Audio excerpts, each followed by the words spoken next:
bienvenue à vous sur cet atelier Poney Action. Si quelqu'un retrouve ma voix, ça m'arrange. Tu l'as trouvée ou pas? Non? Regardez bien par terre. Je l'ai fait tomber tout à l'heure, je l'avais dans la poche et hop, elle est tombée. Bien alors, cet atelier donc a pour objectif de vous présenter deux approches, enfin deux séances d'équitation destinées à un public novice. Je crois qu'on s'est rendu compte ce matin dans les différentes conférences qu'on a pu voir, de toute manière je crois qu'on en est tous conscients aussi, c'est qu'on est à une période où les loisirs sont consommés différemment, où on a cette possibilité de zapper rapidement si ça ne nous plaît pas, et où on doit accrocher nos cavaliers relativement rapidement au risque de les perdre. Je me souviens quand j'étais jeune moniteur, pourquoi tu rigoles?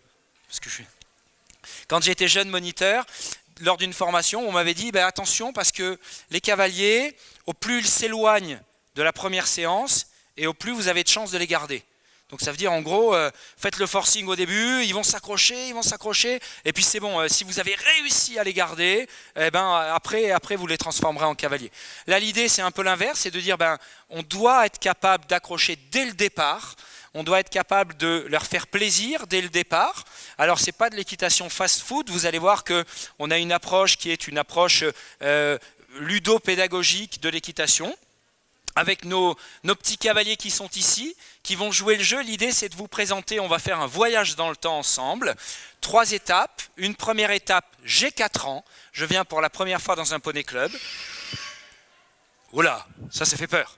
Une deuxième étape, j'ai 8 ans. Je veux monter à poney, mais je ne sais pas trop comment m'y prendre, ça a l'air compliqué. Et puis une troisième étape, j'ai 12 ans, j'ai 13 ans, mais franchement, moi le poney c'est que pour les filles, et puis c'est pas rigolo, et justement là on va faire un truc rigolo, et un truc qui attire bien les garçons, et pas que, du laser game à cheval. Alors ces étapes-là, ces présentations-là, elles seront suivies de questions et le but du jeu, c'est le but de cet atelier et le but d'ailleurs de ce congrès, c'est d'échanger avec vous sur toutes les interrogations et toutes les questions que vous pourriez avoir au sujet de cette approche de l'équitation. Et puis, on va commencer? Oui, c'est vrai? T'as très envie? Oh d'accord, c'est trop cool alors. Bon, alors attention, hop, c'est pas pour vous taper sur la tête, hein. Enfin si, et regarde, c'est même, si vous m'embêtez, je fais abracadabri, abracadabra, et je peux, hop, et là, toup, tac. C'est ma baguette magique, et je vais vous transformer en enfant de 4 ans. Abracadabri, abracadajambe. Tchou, c'est comme ça qu'on dit. Hein? Ah non, c'est abracadabra, pas abracadajambe, Julia, tu t'es trompé. Alors on va se tourner un petit peu par là. Tournez-vous les enfants s'il vous plaît. Alors moi je m'appelle Loïc, je suis le moniteur de poney, mais j'ai un problème. Jeanne, j'ai perdu ma mémoire. Bah oui. Et alors j'ai un problème, c'est que je me souviens plus des couleurs. Bon alors les enfants, ça c'est la couleur bleue, on est tous d'accord, je m'en souviens bien. Allez, j'ai perdu la mémoire, mais j'entends pas très bien non plus. C'est quelle couleur? D'accord, ça va, très bien. Bon, et le fruit, c'est bien une banane. C'est quoi? Ah, une fraise. Bon. Et là, de l'autre côté, c'est une citrouille, et évidemment, elle est orange. C'est une pomme et elle est verte. Ah, d'accord, bon. Ok, alors, la fraise rouge, la pomme verte, et là, eh bien, les enfants, je vous présente mon copain qui est ici, qui s'appelle Yaou le poney. Et Yaou le poney, vous avez vu, il a un collier arc-en-ciel, et accroché à ce collier arc-en-ciel, il a 2 petits poissons. Alors, lâchez les vôtres pour l'instant. Un poisson rouge qui s'appelle fraise et un poisson vert qui s'appelle pomme. Et je ne sais pas si vous avez remarqué, mais vos poneys aussi ont un collier arc-en-ciel. Et accroché à ce collier arc-en-ciel, il y a 2 poissons, un rouge et un vert. Alors on va se tourner de l'autre côté. Comme ça maintenant on va bien nous voir. Hop là, super. Tac. Alors ces petits poissons, les enfants, ce sont des poissons fragiles. Et nous allons les découvrir. Nous allons sortir fraise de l'eau, le poisson rouge. Pour l'instant, on sort que le rouge. Et on va le regarder. Ce poisson rouge, il a un petit œil brillant. C'est un poisson qui aurait aimé être cosmonaute. Il aurait aimé aller dans les étoiles. Hein? Alors on lui met son petit œil tourné vers le ciel. Mais comme il y a des lumières, pour pas que ça lui pique les yeux, hop, on va mettre notre pouce dessus. Donc on a un placement immédiat de la main grâce au petit œil du poisson qui va orienter immédiatement la main du cavalier. Eh ben, il a un frère, non? Elle a un frère, Fraise. Il s'appelle comment? Il s'appelle Pomme. Allez, vas-y, on le sort de l'eau. Alors, Fraise est à gauche, Pomme est à droite. Comme ça, on se souvient bien, parce que sinon, j'avais une autre technique. La main droite, c'est la main où le pouce est à gauche. La main gauche, c'est la main où le pouce est à droite. Non, c'est pas terrible. Ah, mais toi, tu as les bracelets, ouais, parce que tu es pistonné en plus. Hein. Donc, je vous ai donné les petits bracelets, Pomme et Fraise. Comme ça, même à la maison, c'est ce qu'on disait tout à l'heure avec les maîtresses et les écoles, c'est que même à la maison, on apprend la gauche et la droite. Super. Alors, ces poissons, les enfants, t'as quel âge déjà? Non, t'as quel âge? 4 ans. T'es grande pour 4 ans, dis-moi. Ça perd l'hypopète. Alors, ces poissons, les enfants, ils sont petits, ils sont fragiles. Et si on les secoue fort comme ça, on pourrait leur faire mal. Et en plus de ça, ces poissons, ils sont accrochés aux rennes. Les rennes, c'est le collier arc-en-ciel, qui est accroché aux petits ronds qui sont dans la bouche du poney. Et si on les secoue, ça va lui faire mal à la bouche. Alors déjà, on va faire un câlin à nos poneys pour leur dire merci de me porter sur ton dos. Faites-leur un gros bisou parce qu'ils sont très courageux. Vous savez que les poneys, c'est des animaux adorables. Voilà.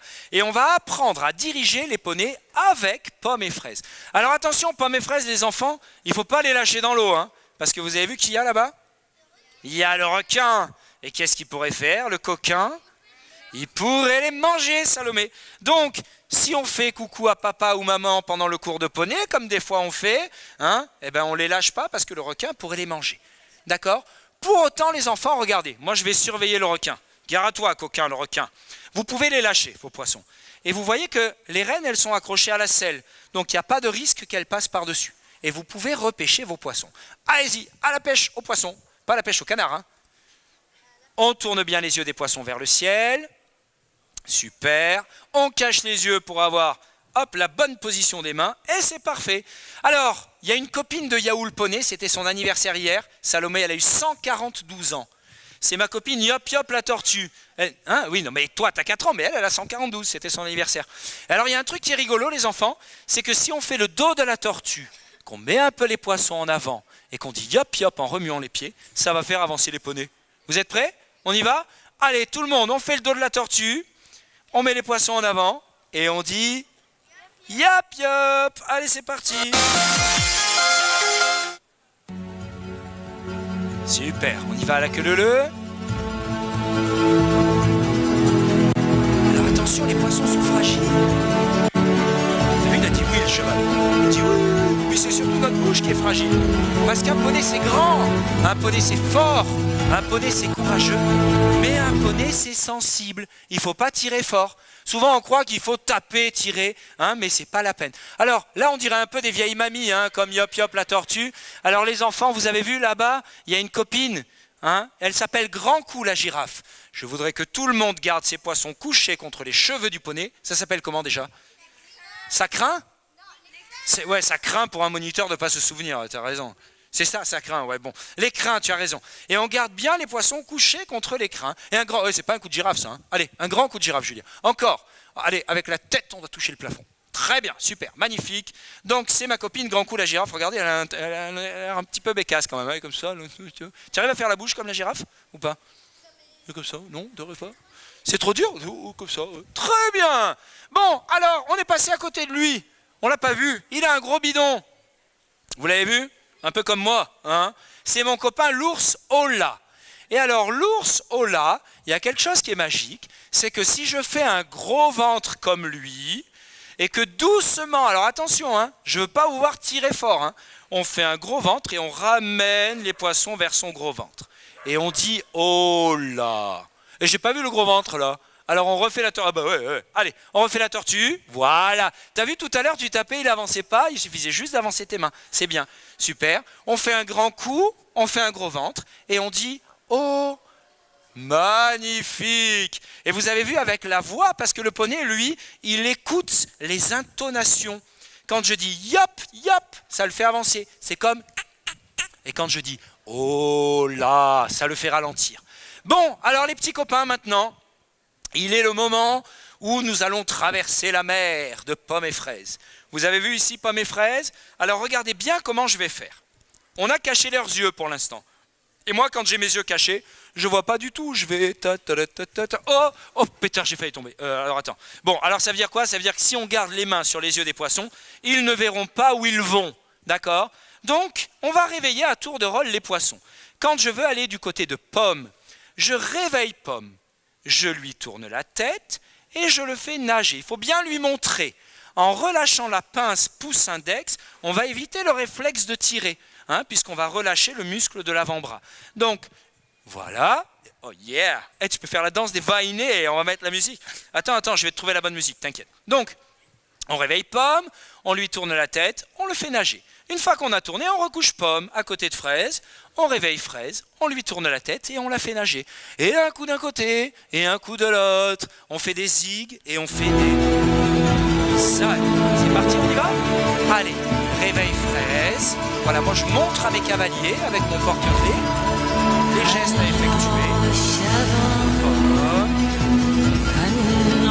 C'est bien avec vos pouces, les enfants. Là, t'as plus de pouces, c'est pas de ma faute, faut le dire à ta mère. Hop, les fraises. Très bien, tout en douceur. Un poney c'est grand, un poney c'est fort, mais un poney c'est sensible. Très bien.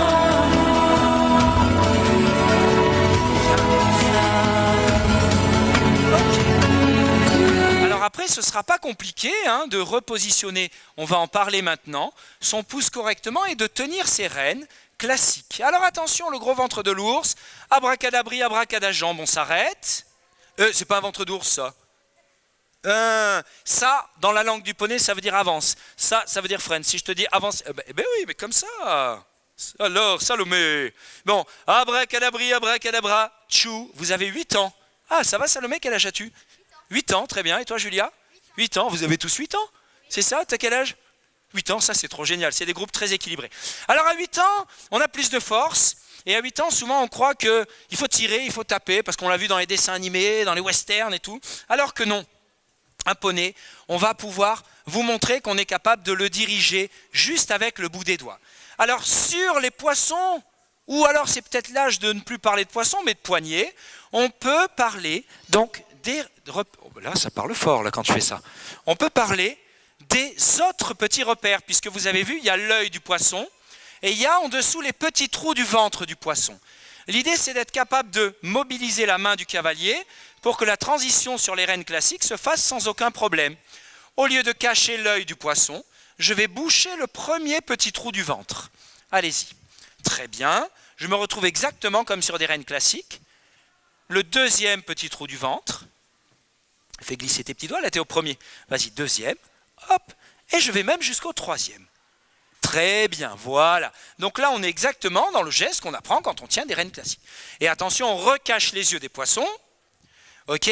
Et maintenant, vous avez vu, ça n'a pas la même texture, c'est-à-dire que c'est pas pareil. L'œil, c'est une petite bosse, et les trous du ventre, c'est creux. D'accord? Donc sans regarder vos mains, interdiction de regarder vos mains, attention. Sans regarder vos mains, vous bouchez le premier trou du ventre. Sans regarder vos mains, vous glissez le deuxième trou du ventre. Sans le troisième trou du ventre. Très bien. Et vous savez qu'à cheval, on doit toujours regarder où on va. Quand on regarde ses mains, on va dans ses mains. Non, ça va pas. Ou si on regarde les oreilles du poney, on se transforme en coton-tige. Et si on regarde le sol, on va par terre. Exactement. On remet les pouces sur les repères de positionnement sur les yeux des poissons. Et alors attention, c'est parti, on fait la tortue. Et yop, yop, on avance. Yop, yop. C'est yop, yop ou crotte de bique pour dire, je sais plus.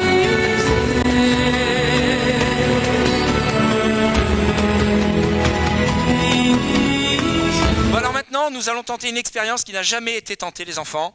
Et je pense que si nous y arrivons, nous allons être sur le Guinness Book des records. C'est-à-dire que nous allons tenter de diriger un poney, comme on l'a fait sur le slalom. Oui, Julia. Et vous allez tenir vos poissons juste avec... Je me souviens plus. Bon, avec le doigt de la crotte de nez, celui-là. Ah, c'est l'index, c'est vrai, tu m'avais dit. Juste avec l'index. Très bien. Et on arrête son poney juste avec l'index en sortant son gros ventre. Allez, on arrête son poney. Très bien. Un poney, c'est grand, un poney, c'est fort, mais un poney, c'est sensible. Et alors, tiens, allez, truc de fou. Ok, rikiki, les amis. On tient qu'avec le rikiki. Donc, on va vous faire sentir qu'on peut diriger un poney tout en douceur. Vous allez faire le slalom. Oh, il y a Pomme qui est en train de se faire la malle, là. C'est un poisson top. Vous allez faire le slalom juste avec le petit doigt. On y va, c'est parti? Ouais, comme ça. Allez, vas-y. Juste avec un slalom.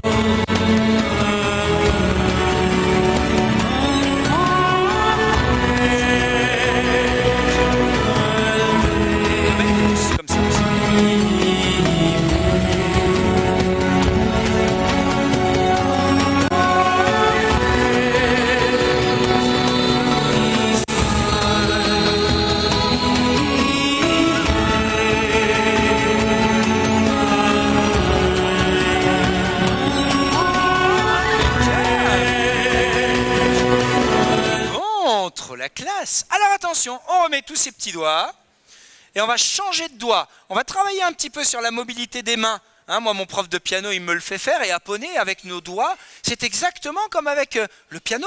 Si on appuie sur des touches différentes, ben, ça fait des sons différents. Avec son poney, on doit être capable de bouger ses petits doigts. Alors, ouais, comme ça, là, ou alors on fait avec les rênes. Alors, le petit doigt, rikiki. Celui-là, c'est l'annulaire. Celui-là, c'est le doigt le majeur. Non, je me suis trompé. Celui-là, c'est l'index. Et celui-là, c'est le pouce. Et allez, oui, tu me dis oui, mais tu le fais pas. Allez, index, majeur, annulaire, rikiki, annulaire, majeur, index. Bien, super. Attention, on remet tous ces doigts. Et maintenant, nous allons partir au trot. Mais avant de partir au trot, on va placer nos pouces sur le 3e repère de réglage. On bouche le 3e trou du ventre du poisson. Ok. Et regardez là-bas, il y a ma copine. Quoi, la grenouille? On part au trot. Et à chaque fois que je dis quoi, vous faites comme une petite grenouille. Vous êtes prêts? Allez, attention. C'est parti. Allez, hop, hop. Il n'y a plus d'essence ou quoi? Qui est responsable du plein d'essence? Allez, j'entends pas les bruits des grenouilles. Il faut faire quoi? Quoi? Ben quoi? Tu fais quoi? Pourquoi tu dis quoi?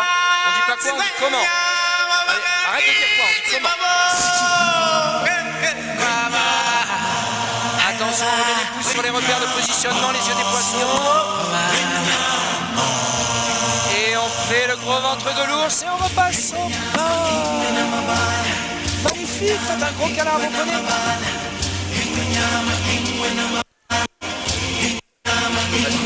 Le roi lion, il faut chanter. Arrête de mettre des coups de pied dans son ventre. Fais la tortue et mets tes poissons en avant. Voilà. Et le mot magique, yop yop. Super. Allez, les enfants, on va venir s'arrêter au milieu. On peut les applaudir bien fort parce qu'ils jouent vachement bien le jeu. Merci les loulous, vous avez été des champignons. Champions, pas champignons. Non, pas des champignons, non, champions. On se retrouve tout à l'heure? Hein? Gros bisous. Voilà donc, petite séance de présentation sur des séances d'initiation. Là, on est sur une approche un tout petit peu plus technique sur la fin, avec cette mobilité-là des mains. L'idée, c'est ce que je présentais tout à l'heure, c'est-à-dire essayer de proposer des séances qui soient ludopédagogiques, avec vous avez vu dans l'utilisation, dans l'emploi des aides, l'utilisation du poids du corps, etc., des images, des visuels qui soient plus parlants. Alors on a tous nos petites astuces, mais si vous voulez, là on a quelque chose de rodé et qui est vraiment bien facile à mettre en place avec les enfants. C'est une méthode, moi, que j'utilise aussi beaucoup avec l'éducation nationale, avec les maîtresses, puisque tout ce qui est sur les figurines, à la fois les couleurs, les repères de latéralisation, les numéros, les lettres, etc., c'est sujet de plein de petits jeux. Si vous avez des questions, enfin non, il faut que vous ayez des questions, parce que sinon je vais me faire gronder par Justine, donc je suis là pour y répondre.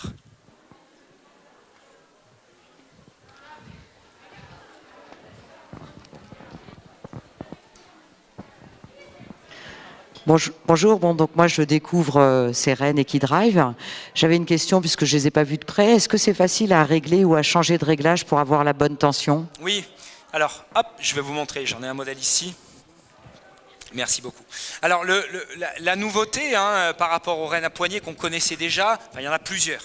La première, c'est que voilà, le réglage en fait il se fait comme ça, hop, si je les mets dans le bon sens, facilement. Vous pouvez les régler, alors il y a un petit coup de main à avoir quand on veut les régler en cours de pratique. Moi, mes cavaliers, à partir de la, allez, on va dire 10e séance, au début c'est nous qui les réglons, et à partir de la 10e séance, ils les règlent tout seuls. Ça se règle vite et très bien. Après, la graduation, ce que je disais tout à l'heure, donc les rennes pédagogiques jusqu'à présent sont des rennes où on a des portions de couleurs en caoutchouc qui déteignent. Nous, on est au soleil, quand on les laisse dehors, on a les mains qui collent. Marquez, c'est bien, elles ne glissent plus après. On a 30 cm de précision, quoi. Et c'est juste. Bah ouais, mais j'ai les mains dans le bleu, tu m'as dit de mettre les mains dans le bleu, mais au final, on est comme ça. Donc là, on a la certitude d'avoir un réglage équilibré. Si vous voulez, rapidement, comme ça, je fais le tour des avantages par rapport par rapport aux rênes classiques. Donc le premier, on l'a vu, c'est le réglage de la longueur, hein, avec la certitude qu'il soit équilibré, la certitude que les cavaliers qui lâchent les rênes retrouvent les rênes à la bonne longueur, parce que c'est pareil, hein, et les rênes à l'endroit, avec des repères sensitifs pour l'œil du poisson ou le repère de positionnement. Plus de problème de latéralisation, rouge à gauche, vert à droite, hein, et là je le disais, donc on a 70%, et c'est un sondage de toutes les personnes confondues, pas que les enfants, qui sont mal latéralisés en situation de stress. Tourne à gauche, je ne sais plus où c'est. Voilà, donc on n'a plus ces problèmes-là avec les enfants. Plus de problèmes de sécurité puisque les rênes, elles sont attachées ici à la selle.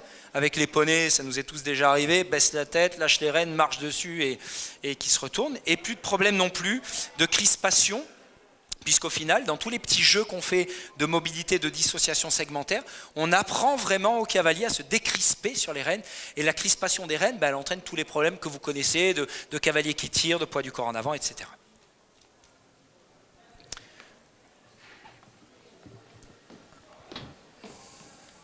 Ça va, par contre, non, ça va prendre un peu de temps. Il faut pas lui donner le micro parce qu'elle va me chambrer, je suis sûr. Non, moi je suis très curieuse de l'approche parce que je ne connaissais pas et j'en ai entendu beaucoup parler. Et je voulais savoir si du coup les rênes elles sont utilisées, enfin que le poney évolue qu'avec ces rênes-là ou est-ce que quand même après on change? Est-ce qu'il y a d'autres... voilà. En gros, dans le pratico-pratique au quotidien, est-ce que dans ma sellerie je voulais 2 paires de rênes pour chaque poney? Ou est-ce que voilà, alors, tu fais piocher des rênes quand les cavaliers arrivent? Comment tu fais? Est-ce que... Moi, alors, c'est sûr que je suis bien loti, puisqu'on les fait chez nous. Les rênes, moi, je considère que ce sont des outils. Et clairement, ça n'est pas une finalité de monter qu'en équidrive. Il y a plein d'avantages techniques, et même à haut niveau, on a des cavaliers, notamment, c'est pas du tout le sujet, mais des cavaliers qui vont développer une prise de conscience de la relation entre la bouche du cheval, hein, la régularité de la tension des rênes, toutes ces choses-là. Mais pour autant, je dirais que la rêne en elle-même, elle est faite exprès, on a mis des mousquetons pour pouvoir les changer assez facilement. Hein. Moi, tous mes cavaliers, sincèrement, tous mes cavaliers, de 3 ans jusqu'à 12 ans, montent en équidrive. Après, à cheval, on a 3 paires de rênes différentes. On a soit des équidrives, soit des rênes en cuir lisse, soit des rênes en caoutchouc avec arrêtoir, des rênes d'obstacle. Voilà. Et on est capable de changer de rêne en fonction de la discipline. Et je leur explique clairement que les rênes, c'est un outil de liaison, d'accord ? Et c'est ce qui va permettre de communiquer avec son cheval. Et qu'en fonction de la discipline et en fonction de la séance, il est évident que sur un cavalier avancé, travailler les extensions d'encolure avec ces rênes-là, c'est juste une aberration. Pour autant, travailler la mobilité articulaire dans un parcours d'obstacles, c'est super intéressant. Et chez les petits cavaliers, l'amplitude de réglage que l'on a dans la poignée, et je les ai améliorés par rapport au début, je n'avais fait que le repère de positionnement, l'œil du poisson. Et au final, en fait, la main, elle était statique. Et on ne veut surtout pas qu'elle soit statique, puisqu'on veut qu'elle soit capable de bouger, hein, pour changer de note de musique, exactement la même chose. Donc les 3 repères de réglage sont suffisants en termes d'amplitude de réglage pour les changements de position. On a vu tout à l'heure les cavaliers au trot enlevé ou même au trot en équilibre. On peut être capable du coup de raccourcir facilement ces rênes. Bonjour, moi j'ai eu la chance d'en acheter 2 paires, une pour les poneys, une pour les chevaux, et en effet je m'en sers vraiment comme outil. Pour les cavaliers galop 5-6, je m'en sers pour travailler la tension, quand ils ont du mal à comprendre la tension avec la bouche du cheval. Et pour les plus petits, ceux qui ont un peu plus de mal à se concentrer ou qui ont moins de facilité au niveau latéralité, je m'en sers. Mais du coup, j'ai une paire pour les poneys, une paire pour les chevaux, et je m'en sers vraiment comme outil, et c'est génial, parce qu'on règle des problèmes en peu de temps, ça donne une autre sensibilité, et c'est vraiment sympa comme outil. Merci du témoignage. Alors, c'est vrai que en outil, parce que c'est en tant que professionnel, on peut se poser en effet la question de ouais, mais si c'est juste pour des bébés, en effet, s'il faut que je change en permanence de paire de rênes, c'est pas évident. Mais il y a vraiment des intérêts à les utiliser sur des séances techniques. Et vous parliez à juste titre de la tension, hein, et ça c'est un vrai truc sur lequel je bosse en ce moment. C'est comment expliquer à un cavalier ce que c'est que des rênes ajustées. Et en fait, au final, on a tous nos ni trop peu, un peu, machin. Alors, il y a des tensiomètres qui existent, il y a des capteurs de tension, il y a des machins. Mais en fait, tout ça, c'est bien. Il y a des applications, mais en live, comment je peux, moi, me concentrer sur ça? Et notamment, la possibilité, c'est ce que je faisais avec les petits cavaliers tout à l'heure, d'être capable de travailler juste avec un doigt comme ça. On a des capteurs ici qui sont fantastiques, ici. Et donc, être capable de dire à un cavalier, ben voilà, tu vas évoluer avec ton cheval avec toujours la même pression, toujours la même sensation sur le bout du doigt. Et on voit que chez des cavaliers même très avancés, c'est un véritable sujet de concentration et qu'il y a clairement des chevaux qui vont s'améliorer, qui vont reprendre du balancier au niveau de leur encolure grâce à ça. Donc on a un outil d'approche qui est facile et c'est le sujet du jour, hein, c'est-à-dire être capable d'accueillir de nouveaux cavaliers.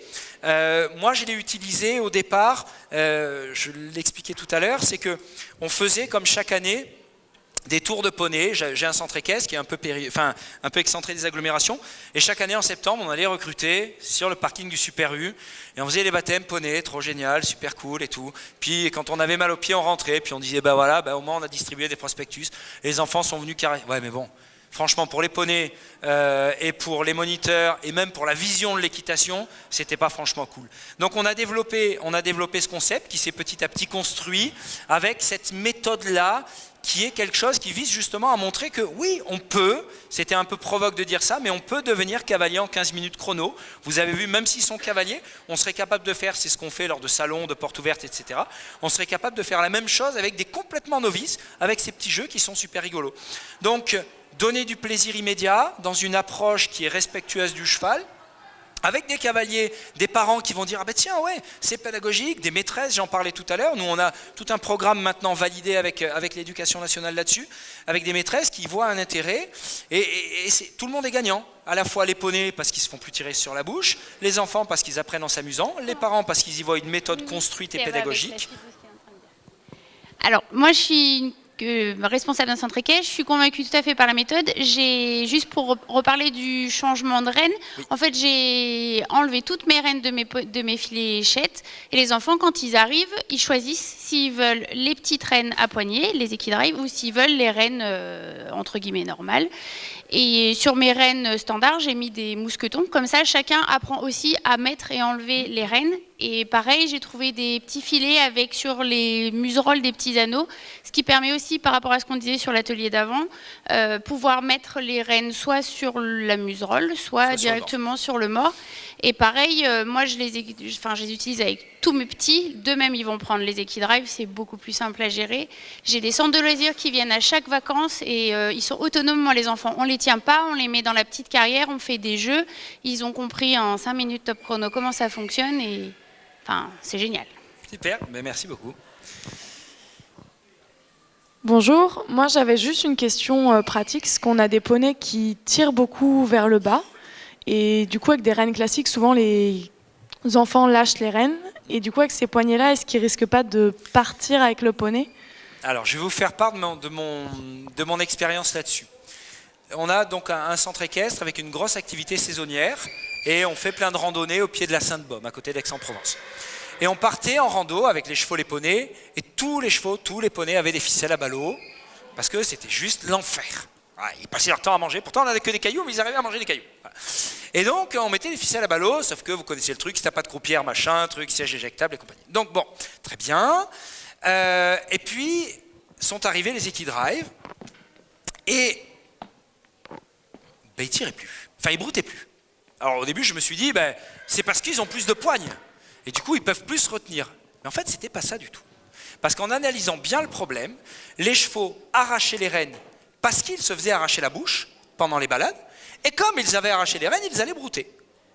Et au final, en enlevant les rênes classiques et en mettant à tous mes débutants les équidrive, j'ai des poneys, je ne les ai pas là, mais j'ai des poneys qui sont juste, voilà, posés sur la main, qui n'arrachent plus les rênes, il n'y a plus de ficelle à ballot, il n'y a plus de machin, il n'y a plus de trucs.